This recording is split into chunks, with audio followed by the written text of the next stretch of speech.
Hei, salut, sunt Vlad și astăzi cu voi am să fac un video despre Minecraft. Și astăzi o să facem o pușcă din, cum să vă spun, din strelă, stați cum se spune în moldovenește, din sulițe. Uitați, aici am făcut una. Uite, și aici am vreo 4 pe aici, da? Special pentru voi, că asta este cea mai mare. Vedeți, uitați încoace cum lucrează. E că aici primero așa niște omuleți. Îmi face țac. Și uși de piteți. Uitați cum lucrează el. Nu e tare greu, vedeți, două are. Cu două lucrează. Și... oh, și sunt multe.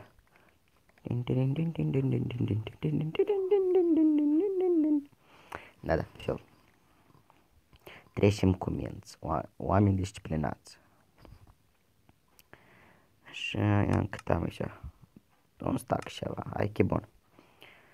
Și acum dați să vă arăt. E că faceți nant cât vreți. Azi vă arăt de 1. Nu stați.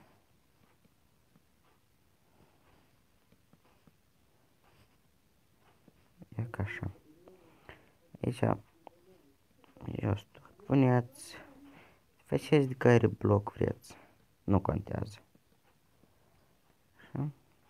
Îl faceți de mare tot cât vreți. Aici punem comparator, dar știți că asta puteți să-l faceți numai la calculator sau la Minecraft e versia 14. Da. Receag. Și punem aici solțile. Așa. Și agoni. Oh, vedeți? Și lucrează. Nu lucrează.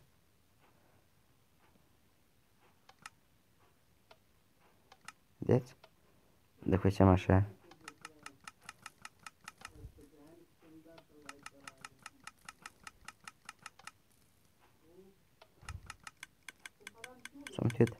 Mulțumesc vizionari, puneți like-uri, comentarii și înscrieți-vă la canal și toate cele bune!